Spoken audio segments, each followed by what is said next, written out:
what I showed you there was actually it wasn't recorded. Let me try to do it again. Okay. See if it works.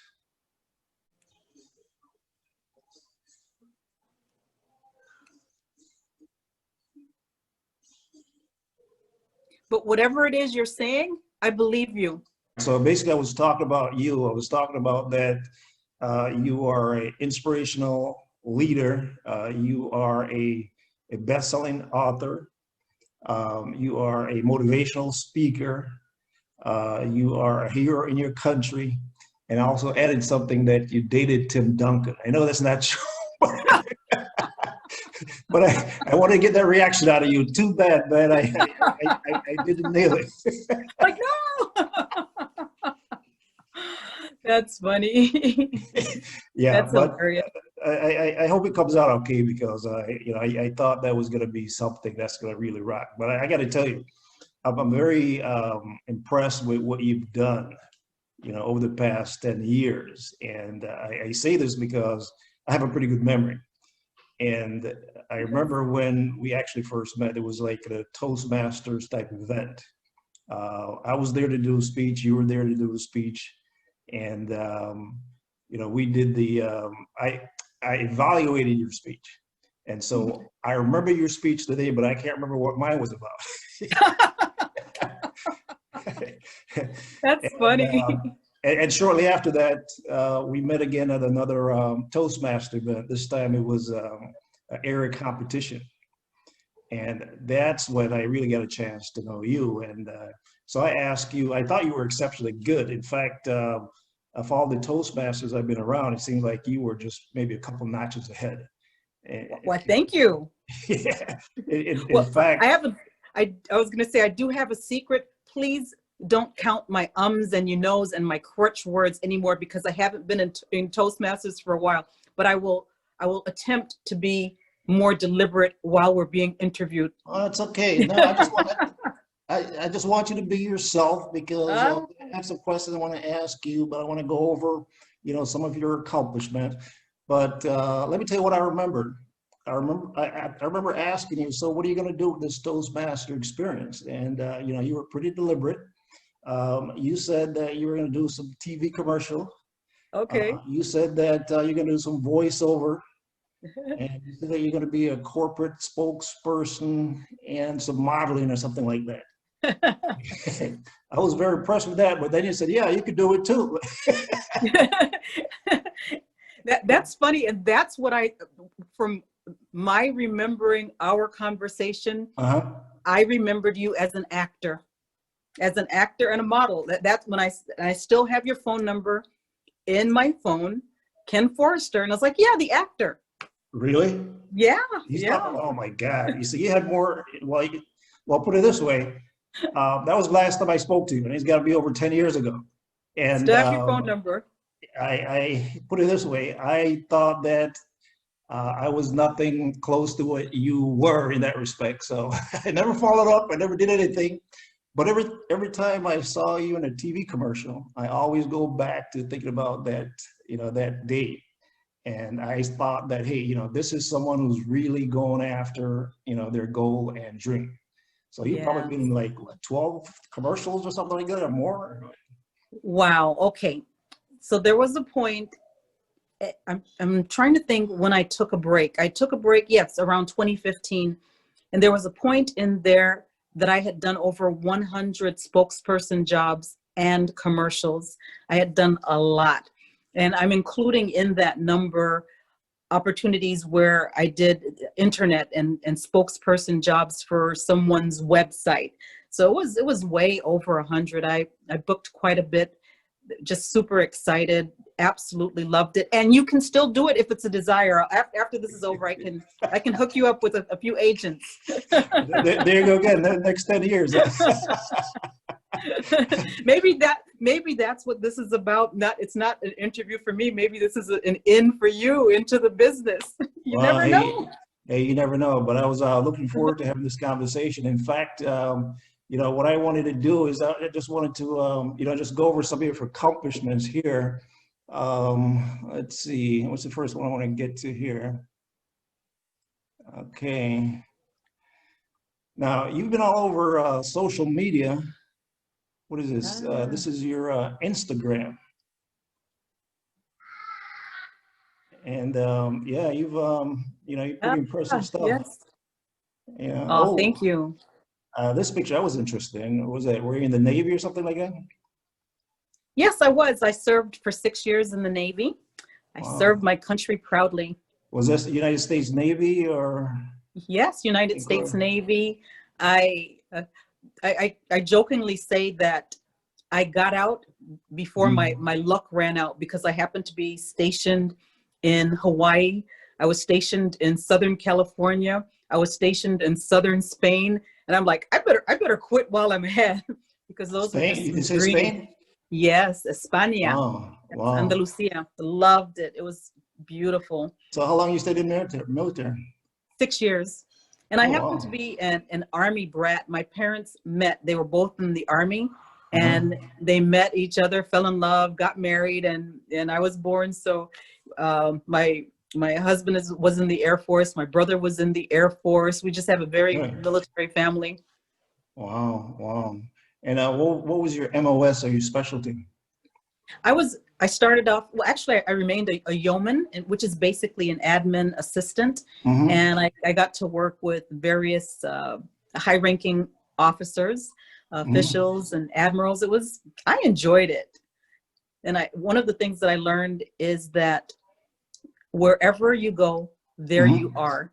What do you And mean by that? well, I was a counselor, and there were many mostly young kids coming in for counseling. Uh-huh. And we would be in the middle of paradise in Hawaii or in southern Spain, and they would be complaining about how rotten life was. And then when I would talk about their last duty station, it was the same thing. And then, so my thing is like, okay, what part do you play in this occasion? Maybe it's not the location, maybe it's not the other people around you, but wherever you go, there Mm-hmm. you are. And you're recreating the same scenarios. So unless the individual creates something different, they're just going to keep having the same experience all over again, regardless of where they are. So that's what Wow. I mean when I say wherever you go, there you are. It's interesting. And I think I saw one of YouTube video where, you're from the Virgin Islands, right? Or Yes, which I one is am. it? Okay. I'm from St. Croix. St. Croix. And it seems like you were a hero in that respect. What's the population in St. Croix? Wow. Now you're asking me a question that I don't know those details. It's not a whole lot. I don't remember. I have not lived on St. Croix, wow, since the 80s, really. But I Mm-hmm. do go back, and one of my desires is to buy some property and invest more in the infrastructure in the island, really. And part of my investing now is the documentary that I'm working on. It's really a tool for cultural preservation because it's a story that's very important. It's pivotal in the Virgin Islands. It's called the fire burn. And so, is this a good time for me to branch off and Yeah, talk a yeah, little bit yeah. In more? Is fact, that I was searching for it. I thought Fire Burn, the screenplay, a story Ah, of passion.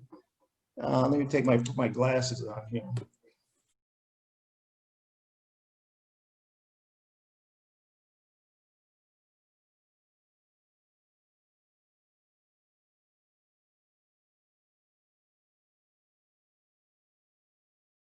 so Uh, you are looking at this one. yes, yes, yes. So tell me about that one. Yeah, so Fireburn, the screenplay. Hmm. Basically, what happened, I'm trying to think. Oh, I keep on thinking you're an actor. See, I was just going to talk about an acting coach and call his name, but I won't even think of his name now since you're not in the industry yet. But I was at a seminar with him, and there Who is are this? several Who's this? students. Ray Fortune, Okay. and he's out of LA. And we were basically complaining as actors that there weren't that many opportunities, and we were like negative and rah, rah, rah, rah, rah. And we expected him to just jump in there and say, oh yes, you're right, isn't it horrible, blah blah. And he pretty much like no victims here. Take your phone, take your smartphone and start filming. Do something, but don't wait for an opportunity to come to you. Create the opportunity. So I had made a speech in Toastmasters on this historic event called the Fire Burn, and it won many awards. People were very interested in it, which I thought was surprising, because here's this tiny piece of Caribbean history, and people that have no relationship at all to the Caribbean or to, you know, the Virgin Islands were just so interested in it. So when I thought to create a screenplay, something that me and my friends could act in, I thought, why not expand on this story of the Fire Burn? And that's how Fire Burn, the screenplay, came into existence. And I initially wrote it as a screenplay, and I wanted to publish it as a book as well. And I tried to turn it into a book. Oh my gosh, my mind just would not go that way. I had never written a book before. And so I said, maybe I could get... One second. You went from a screenplay to a book? I did not. Because here's what happened. I didn't know how to do it, and it was frustrating. It wasn't fun. And at my stage of life, things, they got to be fun. And that's my personality style as well. I like having fun while I work. And so I thought maybe I could hire a ghostwriter, like how these people do. And I found a couple, and they were like, oh, it's a great story, but it's just going to take too much work to turn this into a book. And so I thought about it. What is the guy? Oh man. There are all these science fiction movies. He wears the glass. Okay, now I was gonna, Dumbledore wears the glasses, all the witches and the warlocks. Oh man, what is its name? Oh, man. You got me there, but go ahead. I should ask anyway. Lots of books and movies, but one of her books, J.K. Rowling's, one of her books, she published, as a screenplay. Okay. And I said, you know what? If it's good enough for her, it's good enough for me. And that's how I ended up publishing it as a screenplay, because it just was becoming too much work, and it wasn't any fun anymore trying to turn it into a regular novel. Right. How long did that take you? 8 years. Excuse me. 8 years. So I actually started writing this in 2010, and I allowed life to get in the way. Things happened and I would put it down. Things happened and I would put it down. And in 2008, 2017, I'm getting my times. Anyway, my mom went into hospice, and I had been talking about finishing this book, and it still wasn't finished. But when she went into hospice and she got very ill, I said, I have got to finish this, because I want to present my mom with this finished book, because she had been such a part of it from the very beginning. And that's what lit the fire under my butt to finish the book. Wow. So what is the book about exactly? Okay, so in the U.S. Virgin Islands in the 1800s, it was owned by Denmark, so it was Danish territory. Mm-hmm. And 1846, the enslaved were emancipated, but they still were being treated like slaves. They were just maltreated, horrible. The women were being raped, the men, just horrible. And the work conditions were awful. So now you forward 30 years and pretty much nothing changed. So these women rose up as leaders and started a labor riot, really. And a lot of people joined together. There were men, women, children, and they burned down half the island of St. Croix. And there was lots of repercussions, lots of people died, but in the end, change did come. So I take that story, and what was very near and dear to me is that my ancestors, my great-great-grandmother was in the fire burn. She was involved in it, as well as her mother and her brother and sister.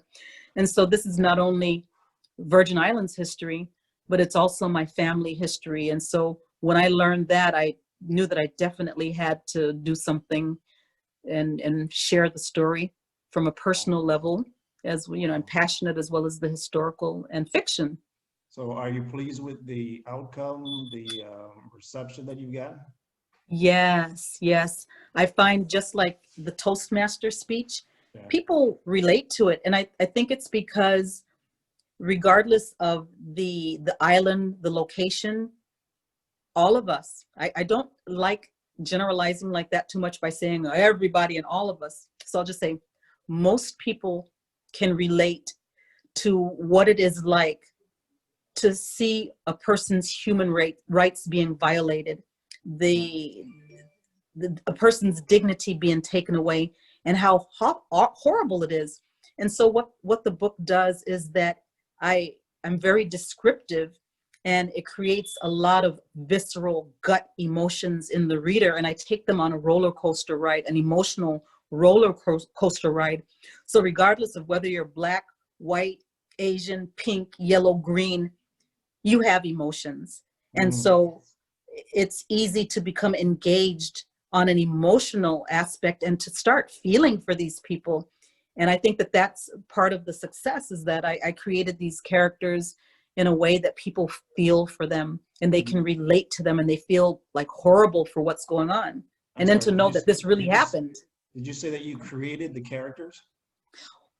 I created some of the characters. The main characters are historical figures, Yeah. but one of the things I was told by a writing coach, he was like, Angela, are you looking to write something that will sell for a screenplay as a movie? Or are you looking to do a documentary? And at the time I was like, well, no, I want an interesting screenplay. And he says, you have to create the love triangles. And so that's where the men came in, and even though the names are historical names, we don't know a whole lot about these men. And so I took historical names and I made them as love interests for a couple of the women. Okay, Yeah. for someone who has not read your book, what's the difference between your book, let's say, Alex Haley's Roots? Well, you know what? I believe there is a similarity in that they both address a time gone by, of the hardships, the resilience of people of the African diaspora. Roots, he went a lot farther back, and he traced. I just love that. I'd love to see it again one day when I sit down. But he took a long journey, whereas mine takes an event, a 5-day period event, and that's what I look at. So it's a much Oh, shorter narrative. gotcha. All right, you have another book here. It's James and the Fire Burn. Is this something similar? Is it different? Yes and yes. So what happened with Fireburn, the screenplay? Through the Screen Actors Guild, I was involved in a program, Screen Actors Guild for actors, it's our union. I was involved in a program where I would go to elementary schools, third graders, and I would read to them, and I would have dramatic readings to encourage them to love literacy and to love reading, and to increase literacy, I should say. And so that was just a natural part of who I am, is volunteering and doing that. So with Fireburn, the screenplay, I started going to middle schools and high schools, because that's more the age level for this. And I also, universities as well, and colleges. And I was like, wait a minute, I need a story for the third graders, the second graders, the fourth and fifth graders. And so that's how James and the Fireburn came to be. It was a desire to create a book for elementary school kids so that they could understand the story of the Fireburn. And so it is similar in that it tells the story of the Fireburn, that, this woman, she rose up and change did come, and how the laborers were treated. It teaches a little bit about geography, and I did it in a fun, rhyming way, because I always liked Dr. Seuss, and I thought that would be pretty cool to emulate that. The part where it changes drastically, I would say, is that James and the Fireburn is a story within a story.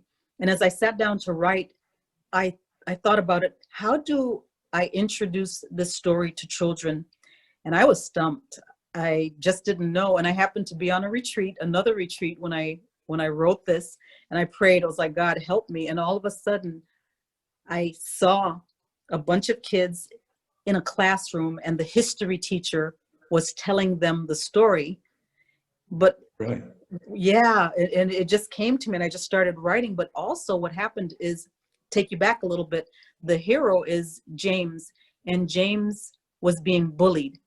So what the history teacher does is she shares the story of the fire burn, how these laborers were being bullied, but they kept in silence because they thought that they would die. And so they didn't tell anything to anyone. They didn't say anything, and the bullying continued. And so after the story and everyone leaves, the class sees James being bullied. But now after the teacher shares the story, they come to his defense. So it's an 11-minute read. I also, on my YouTube channel, I have a reading of that for anyone that would like to read along with the author. You don't even have to buy the book if you don't want to, just read along. But yeah, it takes the story of bullying, and it gives a very strong anti-bullying message, as well as a human rights message in a way that little children can understand. Little children in terms of what age are you referring to or thinking of? I would say second to fifth grade. However, children older than that, because they realize that bullying goes on all over at all ages. And Gotcha. I've had adults buy the book and they wanted it for themselves because the message is so clear and easy to read. So it's geared towards that second, third, fourth, but it goes beyond that, I think. All right. So the last book I have up here is called The Authorities. Yes. What is that about? What is that about? I see Les Brown, and I don't recognize the other name. So, and your name is right up there next to greatness. So yeah, that made me feel really good. okay. But this is an anthology. So in this book, there are 10 different authors who are authorities in their field. And one of my publishers provided me with this opportunity, and he said, would you like to be a part of this? And I'm saying, absolutely. And it was very difficult for me to sit down and think, what one chapter would I like to write about? Just didn't know. And for about, don't want to lie, I could look at my paperwork, but I'm thinking it was close to a year.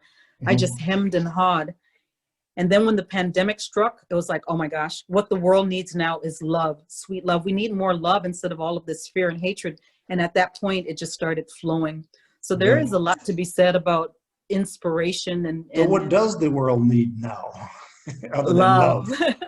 love, which is healing.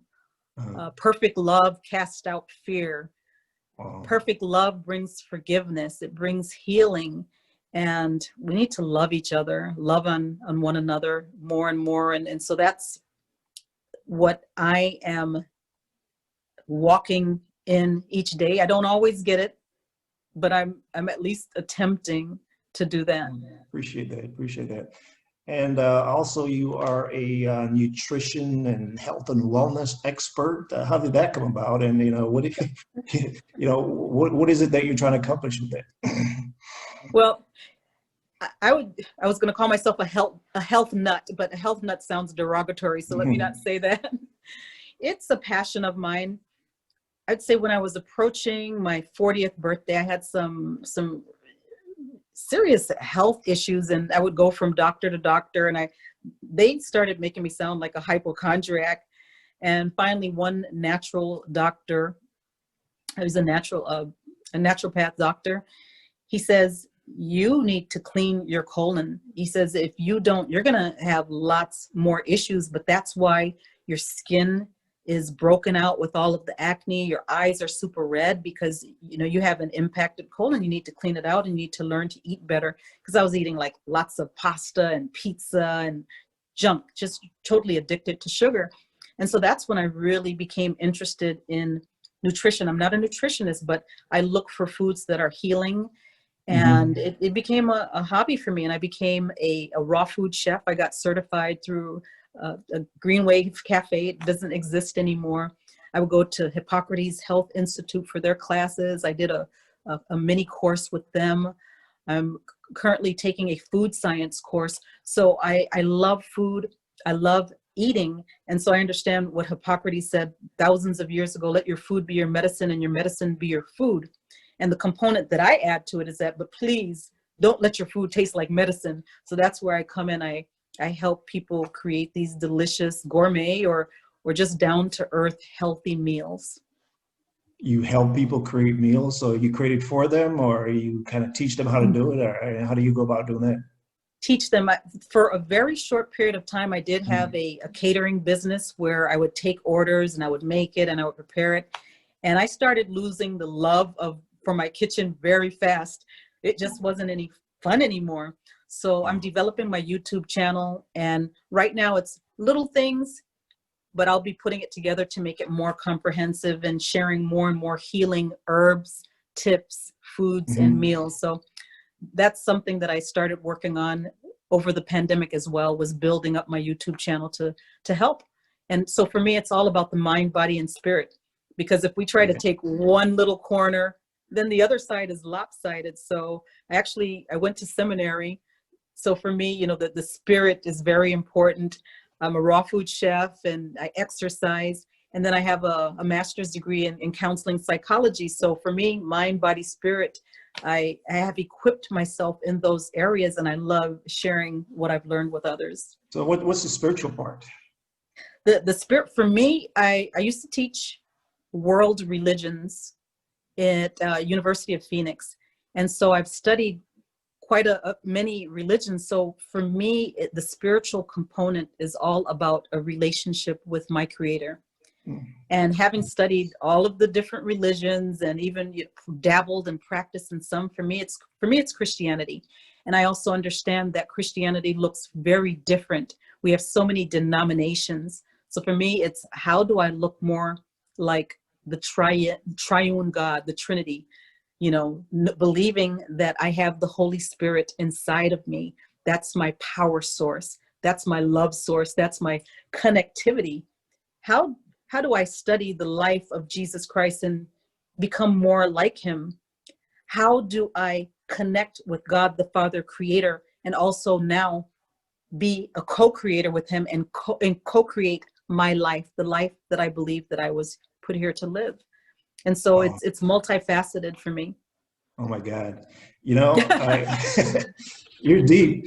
Actually, I wrote down a few questions here, and I'm glad you mentioned all that because I want to hit you with some very difficult questions. All right. So this is going to be more like the Toastmaster stuff. Well, all right. I'm glad you can edit this. So obviously you've accomplished a lot. So what would you say would be your major accomplishment, if anything? Wow. I wish you had warned me on this, then I could have come up with something really quick. No, really,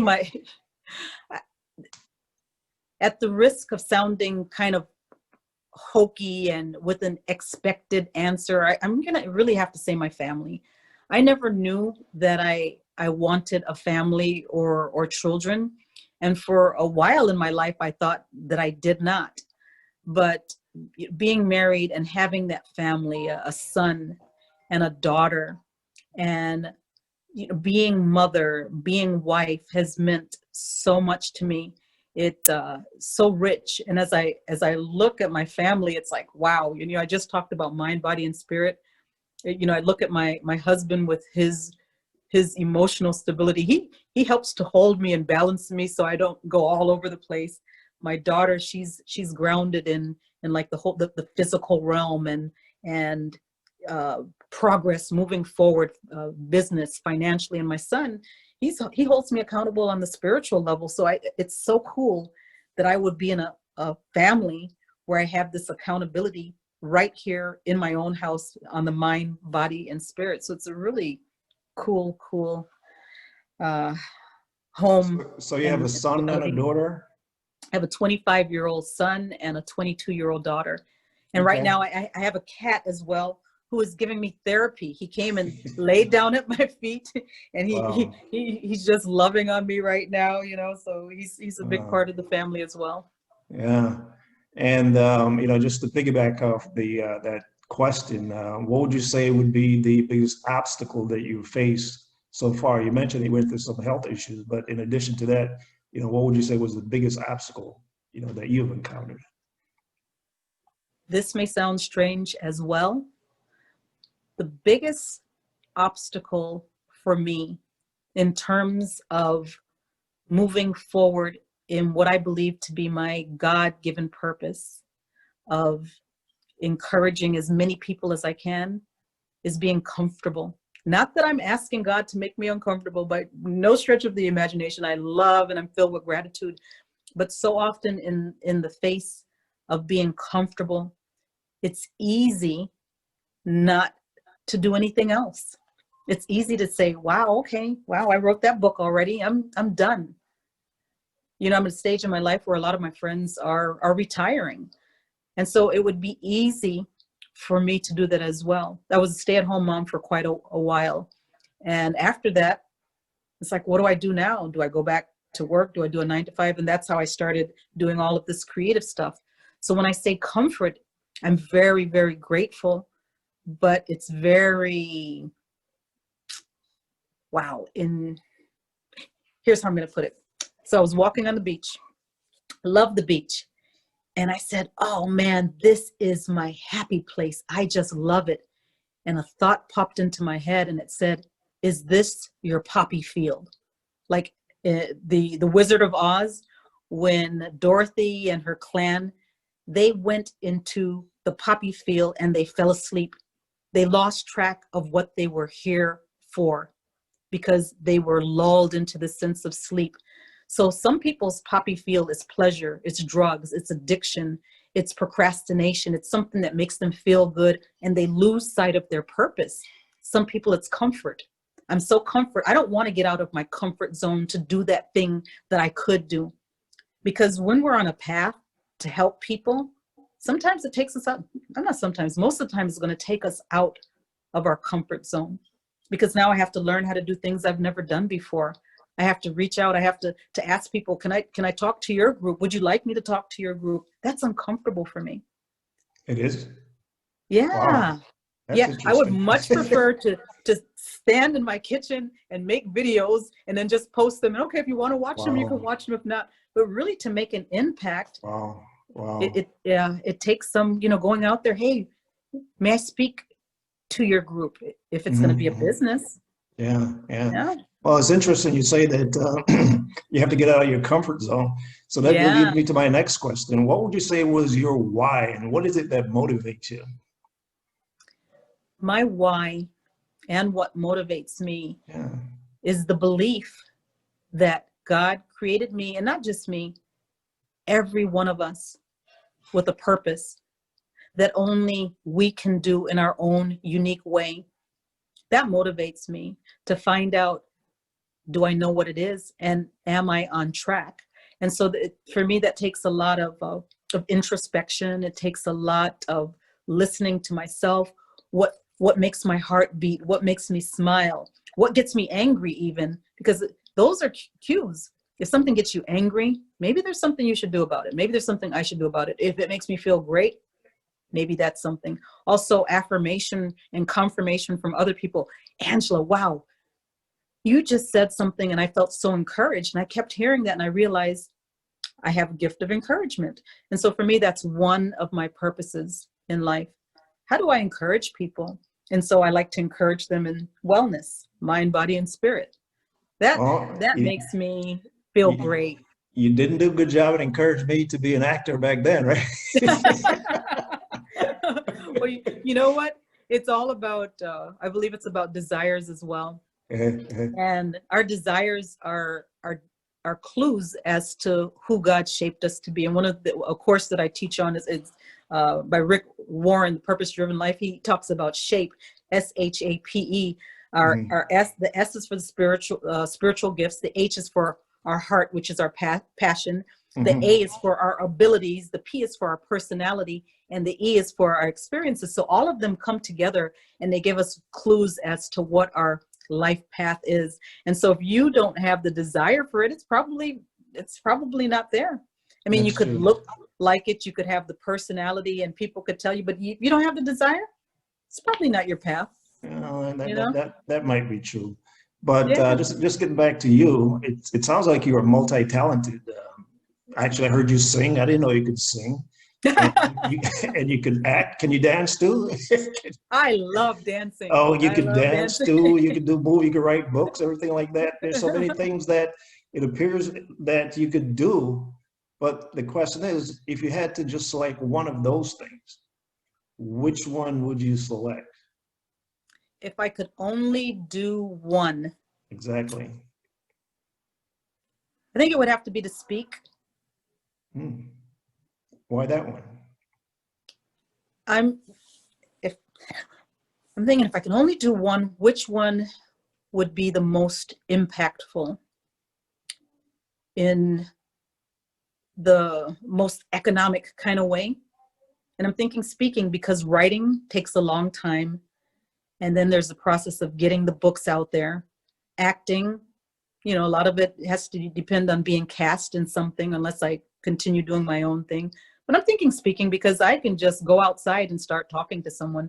I could look at someone who looks down and say, hey, I'm praying for you. Or, hey, smile. So probably speaking. But thank God I don't have to choose. Okay, that's good. So what does it take really, that mindset, to be an actor? Yeah, what does it take? I always wondered about that. So since you've had experience doing it, I mean, how do you do it? Do you have to get into the character? Tell me what works for you. Yeah, for me, well, definitely it starts with the desire, because being an actor is not for the faint of heart, because there's lots of rejection. I don't know anyone who has ever gotten every single job that they've auditioned for. And I like to speak positive words because I know how powerful our words are and they create our future.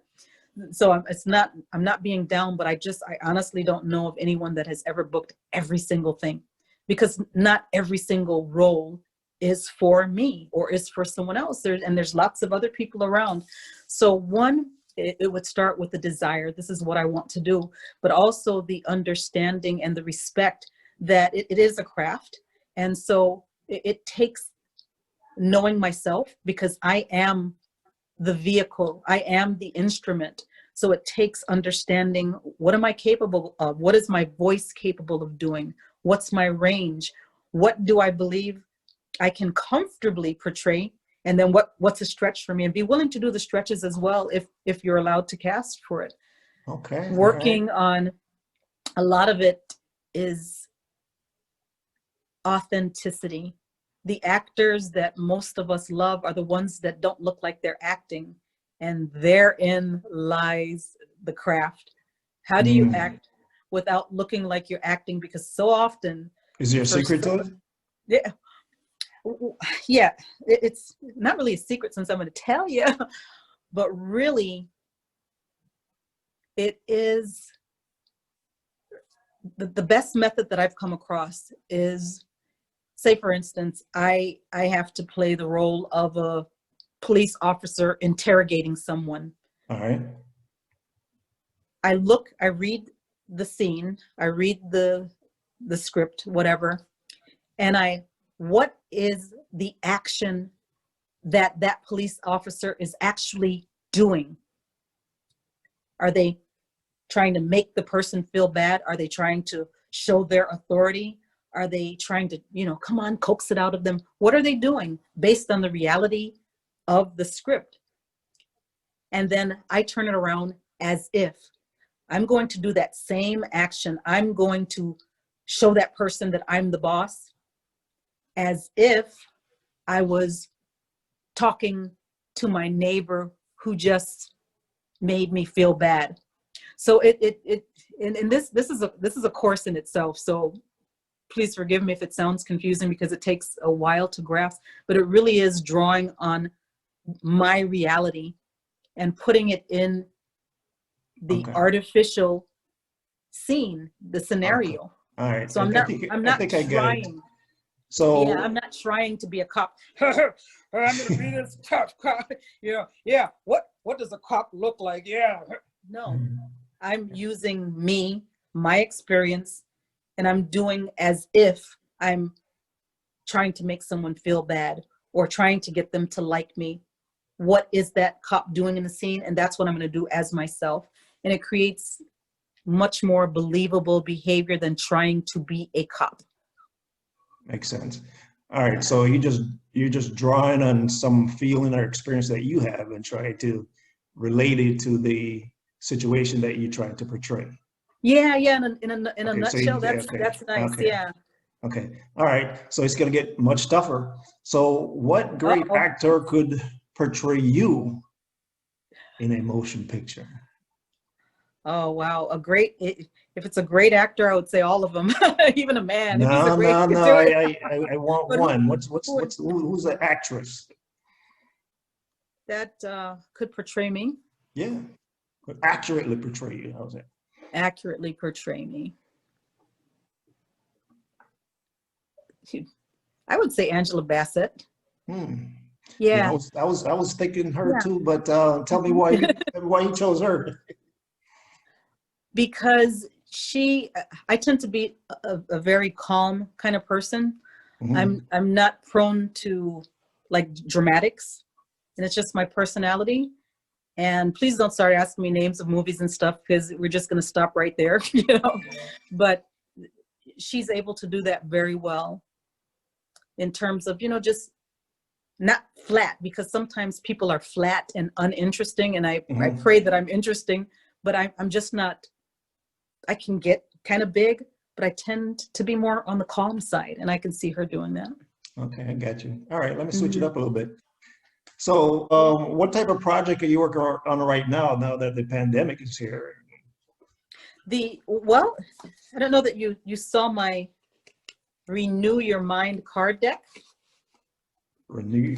Oh, I Renew Your think, Mind. yeah. Okay. Yeah, I thought I saw a Yeah. video of that. It was more spiritual in that respect, but tell me about it.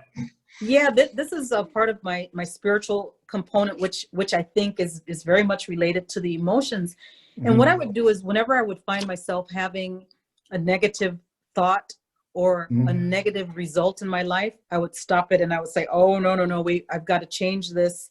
And I would write them on little cards. So before you knew it, I had all these cards, and I said, "You know what? I want something prettier." And so that's where my card deck came in, and just beautiful artwork. So that's one of the things that I finished with the pandemic, and they're absolutely beautiful. People love them. But now for 2021, I will have a book that accompanies this, and so the book will go more into the psychological reasons behind why our words are so important, as well as the spiritual reasons and how they manifest on the physical realm. So, So what's the on the book, cards? What's on the cards? pardon me. What's on the cards? Oh, okay, so let's have one example. One side is scripture, and the other side is like my saying for what does that mean to me. I'm gonna look for a short one. Okay, so say for this one right here, Hmm. um, one side says, "Don't you realize that your body is the temple of the Holy Spirit who lives in you and was given to you by God? You do not belong to yourself." And that's 1 Corinthians 6:19. And so it's the back. And then the other side, for people who may not be familiar with scripture, or it doesn't really resonate, maybe what I'm saying now on this side will resonate with them so that they can renew their mind. It says, "I'm a good steward of my body. I feed it good, nutritious food. I give it good quality sleep. I exercise regularly in ways that are fun for me. I honor God by taking care of my body." And so that is considered an affirmation.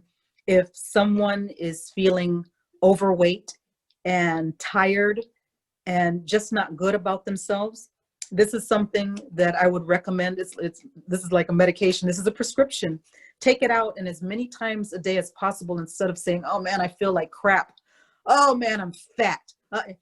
Every time you say, "I am," whatever follows that is considered a prime directive by the subconscious mind. And the subconscious mind is there to serve you. And it says, "Oh, I am fat. Okay." Then you get fatter. So these are renewing your mind and saying things that are beautiful, that are kind, and that are true.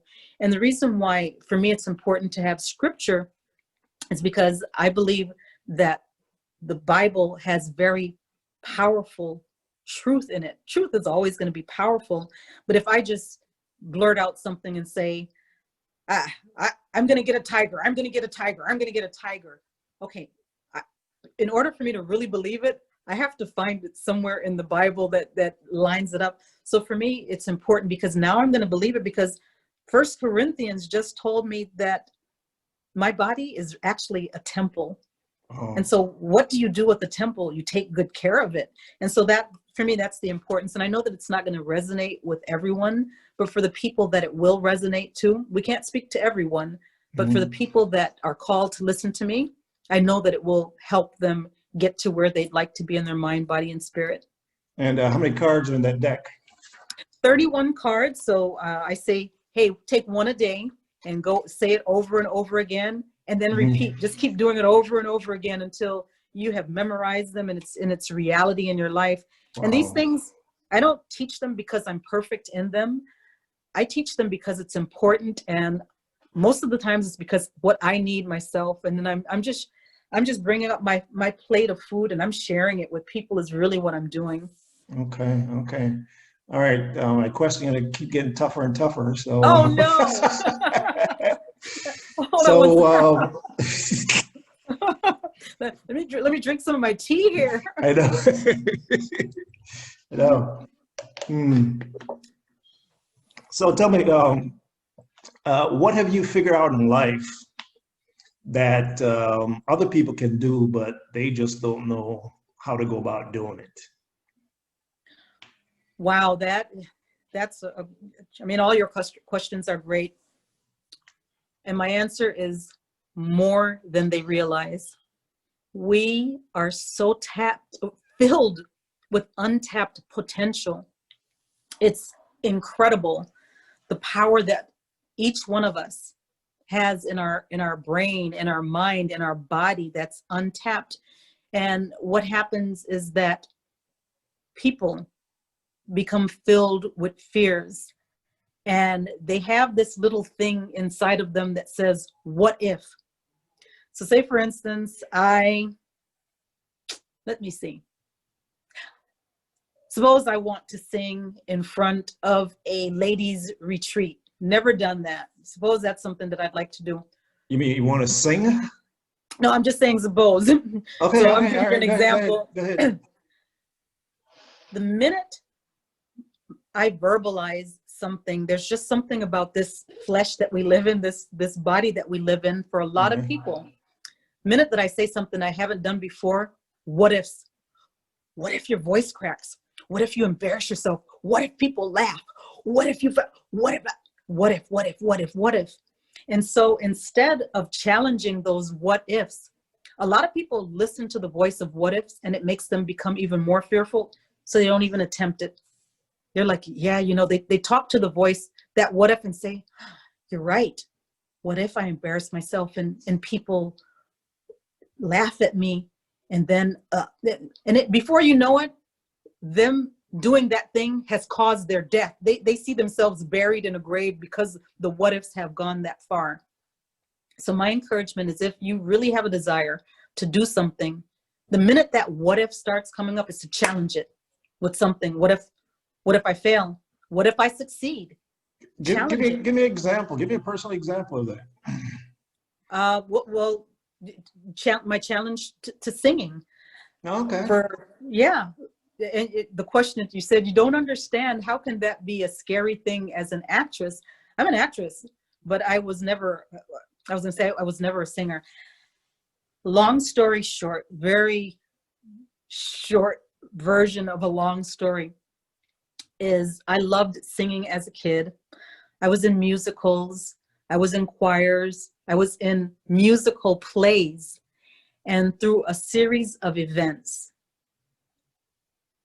because of people's reactions and things that they said and did not do, I became fearful of singing and I stopped singing because I convinced myself that I sounded like crap. And so for me, I realized that it was still something that I wanted to do. And so for one, I had to decipher what was real and what was false, and what people had said to me, and that I allowed it to become my truth.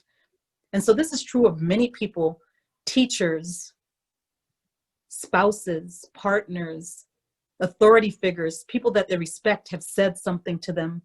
You're dumb. You're stupid. You're ugly. Who do you think you are?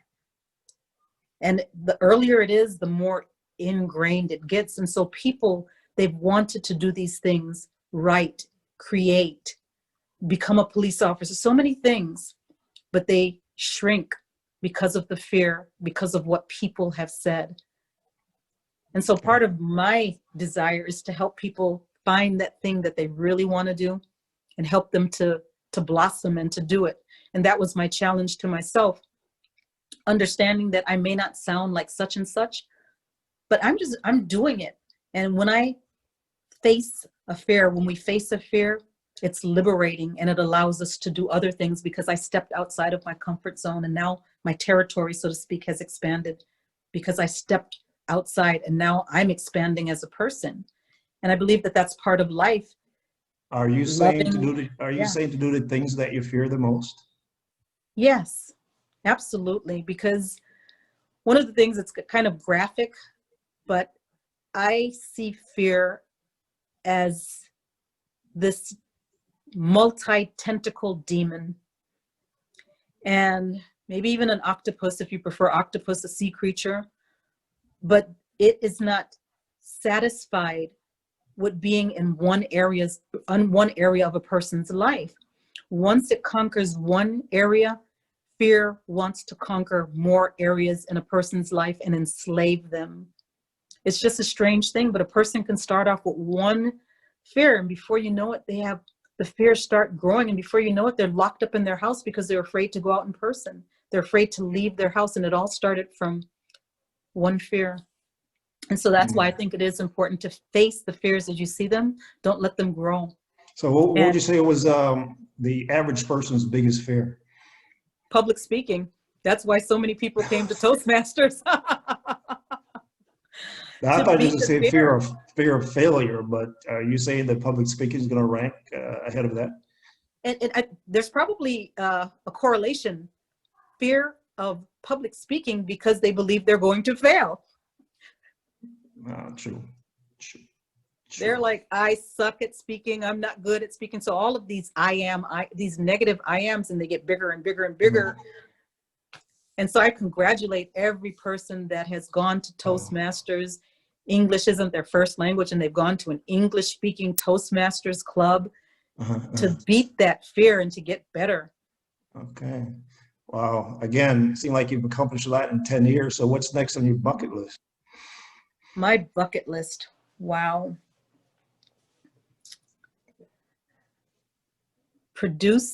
I'm producing my documentary now. The Fire Burn? Yes, I'm producing that documentary. You know, I'm going to put it out there. I'd like to have a nice role, a major role in a feature film. I really would. I would love that. And so that's one of those things that I put it out there, I say, but it's not as though I can pick up a book and just start writing it and make it happen, or a speech and make it happen, because now I'm looking at someone else. Okay, put me in your film. I must audition for that and memorize the dialogue and everything. So, but the God who created the universe has a wonderful, wonderful way of creating circumstances for things like this to happen. So I put it out there. And let's see what happens. Because there are lots of things that are in my control that I'm doing, I'm working on, but I decided to get brave and answer that with a bold desire. Well, I guess I heard some actor said it, but I don't know how truthful that is. Well, let me just go ahead and ask you, what's that one role that you really wanted that you didn't get, and you just can't get it out of your head? None, because because at the level that I'm at right now, I have not had up until now, I haven't had the opportunity really to audition for big roles. And I did a lot of commercials, spokesperson stuff, you know, small pieces, but someone said there's no small there's no small parts, there's just small actors, whatever. But so I should say parts with very few dialogue, very few lines. And so now that I'm back and I'm acting again, maybe ask me in another 10 years. Okay. All right. Yeah, I love my life. I really do. I love my life. Well, my wife would not forgive me if I didn't ask this question, because you know she's very passionate about real estate. So I want to get your advice. So what advice would you give to you know, the younger generation or your kids today about buying their own home in that respect? You know, what thoughts come to your mind about that? I'd say it's definitely important that that sense of ownership and that piece of property, land that belongs to you. You just mentioned the pandemic. I don't know how that will affect the young people out there buying, but it definitely is important. I heard a pastor saying, why? I thought it was kind of contrary, but he was like, you know, forget about, you know, buying that beach condo. Why don't you just rent it from someone? And I think he meant like as a second property. But I'm thinking, no, I want mine. I want my own. So I guess for different people, they think about it different. But I think it's important to have to own property. I really do. Okay. All right. Are you? Do you have something you're selling? Not really. I'm selling the state of Florida. The market is really hot right now, you know, but there's just not a lot of properties on the market for sale, you know, just because. There aren't? Yeah. Oh. Well, you know, no one's really selling. You know, everyone's buying, no one's really selling. So it's kind of upside down in that respect. But it's definitely a good problem to have. Yeah. So yeah. How can you know, your fans or anyone who's interested in what you have to say get in touch with you, or you know, what should they be thinking about, if anything? Wow, thank you for asking that. Definitely Instagram.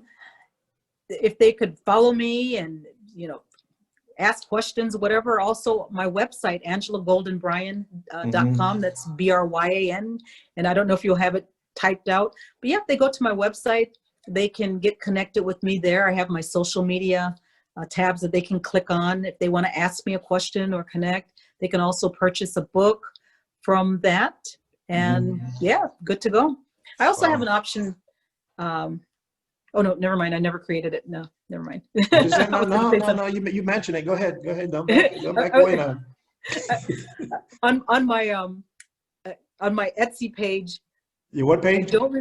What page? ETSY. So it's a way of selling, but they get through that from my website.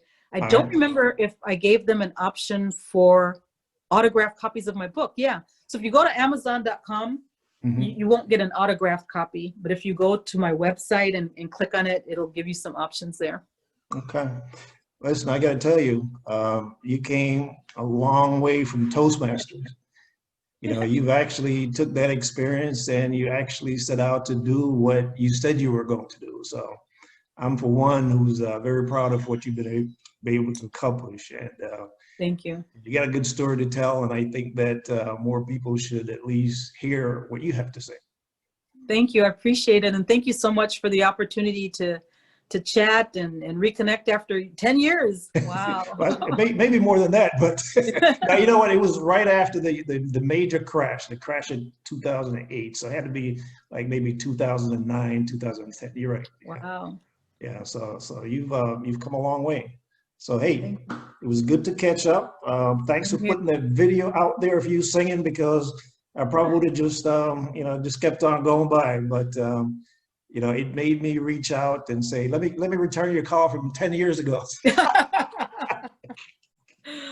Oh man, wonderful. Hey,